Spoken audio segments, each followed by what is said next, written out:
Bonjour à toutes et à tous.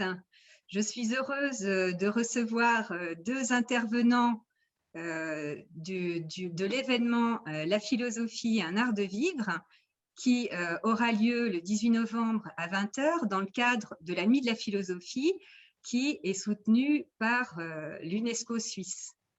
Alors, un troisième intervenant n'est pas là, Michel Maximegger. Il est responsable du laboratoire de transition intérieure pour le prochain, et puis malheureusement, étant en voyage, il n'a pas pu se joindre à nous. Donc, nous le saluons bien. Donc, bonjour Alexandre Jolien. Bonjour, merci Bonjour, pour votre accueil. bonjour Jean-François Buisson. Bonjour. Voilà. Donc, je vais commencer, si vous êtes d'accord, par vous poser quelques questions. Tout d'abord, Alexandre, que veut dire pour vous vivre avec philosophie? Qu'est-ce que c'est? Il y a le dicton populaire qui dit qu'il faut prendre les choses avec philosophie et ça peut être très plombant, ça peut être une invitation à la résignation, au fatalisme. Pour moi, être philosophe, c'est d'abord, et en ce sens, c'est très fidèle à la tradition antique, c'est-à-dire à embrasser un mode de vie, pratiquer des exercices, se convertir intérieurement. Et d'ailleurs, c'est le chemin qu'a parcouru avec plein d'autres, mais notamment Saint-Augustin, quand il découvre l'Hortensius, le livre de Cicéron, ça le choque littéralement et c'est un chamboulement existentiel. Et pour moi, euh, essayer d'être philosophe, c'est justement changer de regard sur la vie, épouser les exercices philosophiques et cheminer vers la sagesse. Et donc, c'est pas de la résignation, mais on retrouve l'idée du dicton populaire, c'est vivre avec lucidité et accepter les choses, mais aussi lutter pour le bien commun.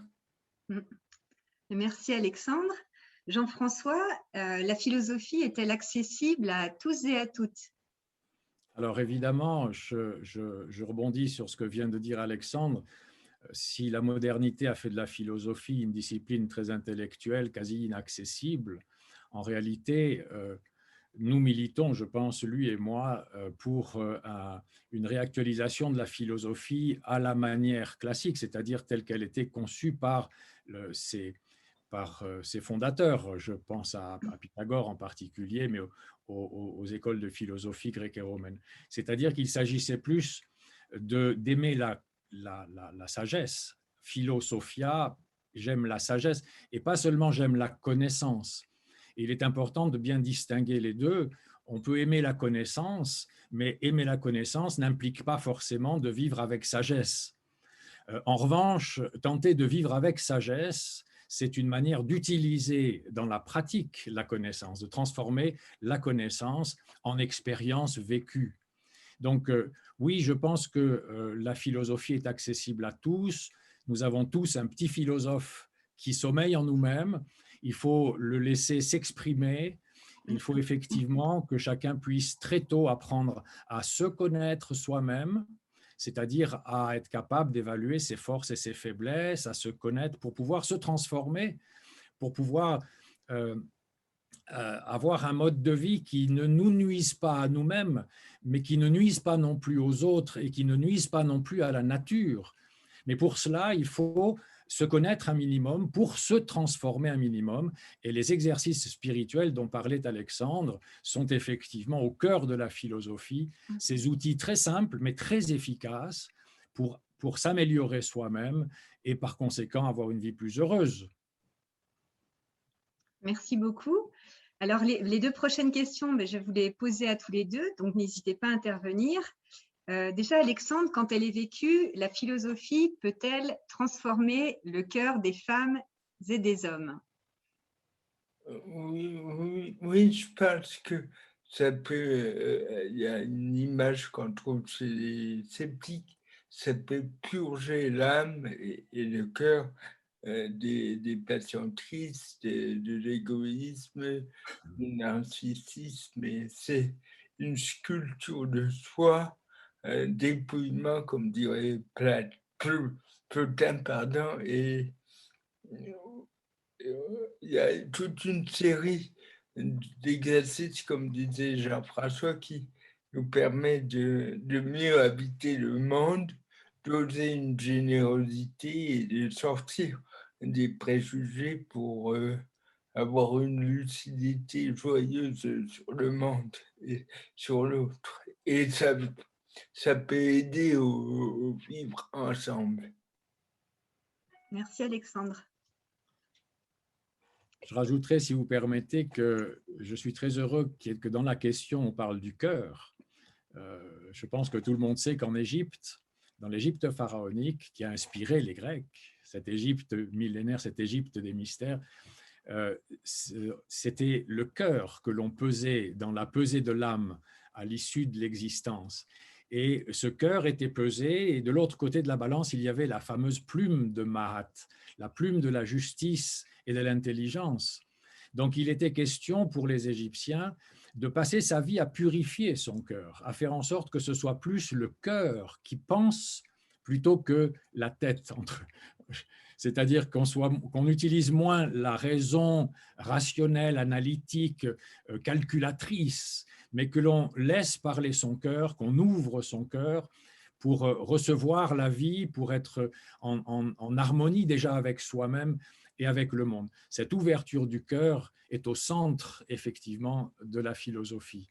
Et oui, la philosophie modifie le cœur des hommes, c'est clair. Merci beaucoup. Alors, peut-elle nous aider à réaliser un changement collectif pour le bien commun, Alexandre? Oui, parce qu'il y a une tentation de vivre la philosophie retirée, planquée dans son coin, de regarder l'existence comme depuis un roman.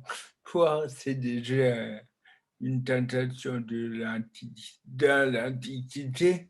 Et je crois que la philosophie aide aussi à changer la société, comme dirait Nietzsche, à nuire à la bêtise, à dépasser le point de vue étriqué, individualiste, pour se donner au monde, pour contribuer, pour poser sa pierre à l'édifice. Et ça travaille sur la singularité, mais ce travail nous met aussi en communion avec les autres, avec la police, avec la cité, avec le monde aujourd'hui. Merci Alexandre. Jean-François, tu as quelque chose à rajouter? Écoutez, une collectivité, c'est avant tout un ensemble d'individus, un ensemble de personnes. Et il est évident que si chaque personne se transforme, s'améliore, c'est toute la collectivité qui s'améliore. Imaginons, si je prends l'image d'un mur, vous voulez construire un mur pour votre maison, un mur pour qu'il soit solide, il faut que chaque pierre qu'il compose soit solide. Donc oui, il est évident que la philosophie permet de transformer la collectivité. Je pense qu'il est important de se rappeler que pour les philosophes, le but ultime de la philosophie est avant tout la fraternité universelle, au-delà des races, au-delà des confessions, au-delà même des idées. Ce qui est important, c'est qu'on puisse s'aimer les uns les autres, d'être ensemble, de se considérer comme une famille humaine. Et cette notion de fraternité, pour moi, est essentielle. Et puis pour finir, je dirais qu'il est important de faire ce que vous faites, Alexandre, ce que vous faites au sein de l'association Nouvelle Acropole et tant d'autres, c'est de promouvoir une culture philosophique à travers des livres, à travers des films, à travers des conférences, pour qu'il y ait la possibilité de véhiculer non pas de la violence, mais au contraire que cette culture véhicule des bonnes choses, des choses positives, des choses qui puissent donner confiance dans l'être humain et dans l'avenir. Merci beaucoup à tous les deux. Alors, on ne va pas lever le voile sur le sujet de la philosophie en tant qu'art de vivre, parce qu'on se réjouit de vous entendre le 18 novembre. En revanche, vous pouvez regarder sur le site parce qu'il y a plein d'événements vraiment intéressants. Des organisateurs font partie complètement de l'événement, créent leur événement dans un but de rendre la philosophie accessible à toutes et à tous, et puis de créer une collectivité de gens aussi qui ont envie de bouger pour améliorer les choses. Donc, la nuit de la philosophie a lieu à Lausanne. Elle s'étend aussi dans d'autres pays. Donc, elle existait déjà à Zurich. C'est là qu'elle a commencé. Donc, à Zurich, il y a à peu près 35 événements. Et ces événements regroupent non seulement des associations, mais aussi tout le milieu académique. Donc, il y a beaucoup de souplesse et c'est vraiment un bon indicateur de changement, parce que si tout le monde s'y met, c'est génial. Il y a aussi la nuit de la philosophie à Lyon qui va être organisée pour la première fois pendant 3 jours, de 18 au 20 novembre, qui regroupe déjà 15 événements, plus un colloque très important pour terminer toute la nuit de la philosophie, et le Canada avec déjà une dizaine d'événements. Donc voilà, c'est vraiment une énergie très positive, un élan qui est vraiment nécessaire, surtout en ce moment. Donc merci Alexandre d'y participer. Merci beaucoup. Merci à vous tous.